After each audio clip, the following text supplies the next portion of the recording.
is as if a man going on a journey summoned his slaves and entrusted his property to them.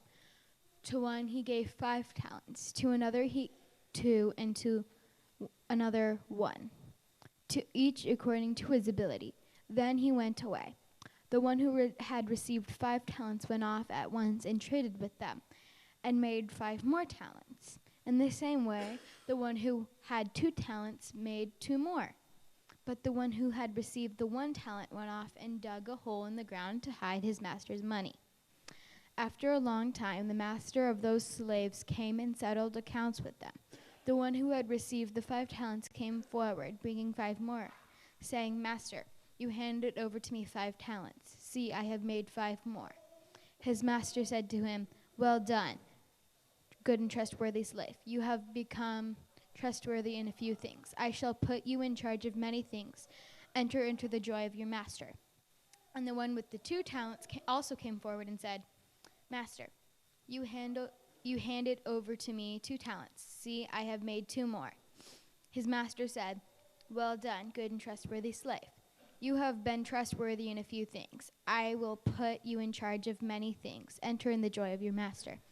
Then the one who had received the 1 talent also came forward, saying, Master, I knew that you were a harsh man, reaping wherever you did not sow, and gathering where you did not scatter seed.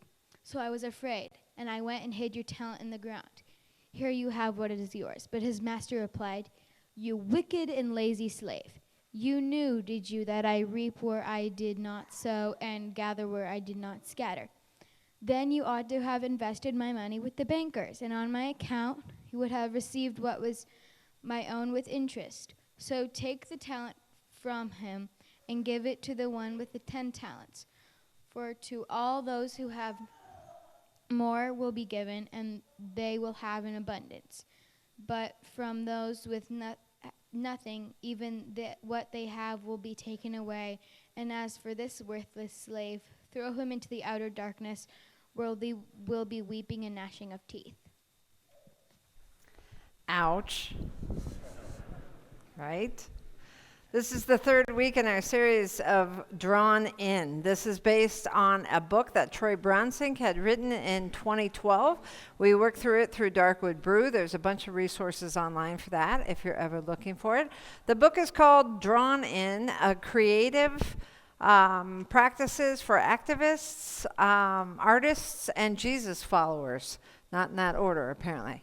So, how many of you are any one of those 3? Right. Okay. So you're in the right place, right?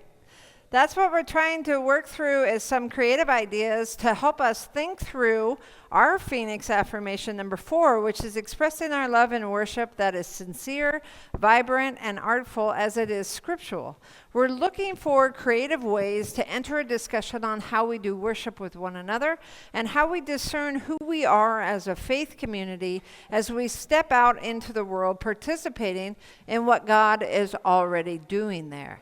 So we look to artists and poets and prophets and dreamers and all kinds of folks to help us through a process of learning in a new way so that something new might be able to emerge from that.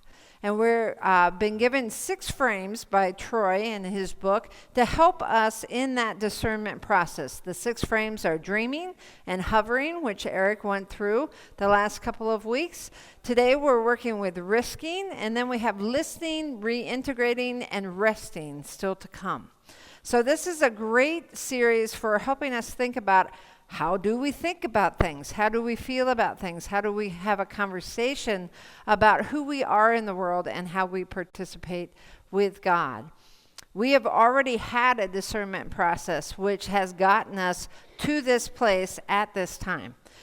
We went through a lot of these kind of ideas of reintegrating and resting and listening to each other and all that to get to where we are now. But we also now have another challenge where we need to redo the whole discernment process again with some new images, with some new understandings and traditions, some new voices. We have a whole group of brand new members that will add new voices to another iteration of discernment. Because once you finish one discernment, you need to step into another one. We are here now. So what are we to be doing while we're here? That's a whole nother set of challenges. And that's not something we can take lightly or easily. It's something we have to spend time with. We have to sit with pauses to allow for new visions and new patterns and new voices to emerge in our conversations with one another. We have a wonderful amount of dreamers and prophets and visionaries here in this congregation and in this larger community of the Tri-Faith itself. So listening to all those voices and bringing them all together into a unique conversation with each other and with God is what we're all about here, and we need to take the time to do that. It's not something you can assign a strategic plan to and just check off the things as you approach them or accomplish them. This is something you need to nurture. You need to cultivate. You need to let steep for a while. That's what discernment is all about. And finding creative ways to walk us through that will help us see things that we hadn't anticipated and be surprised by in a way that will help us move forward in very wonderfully creative ways.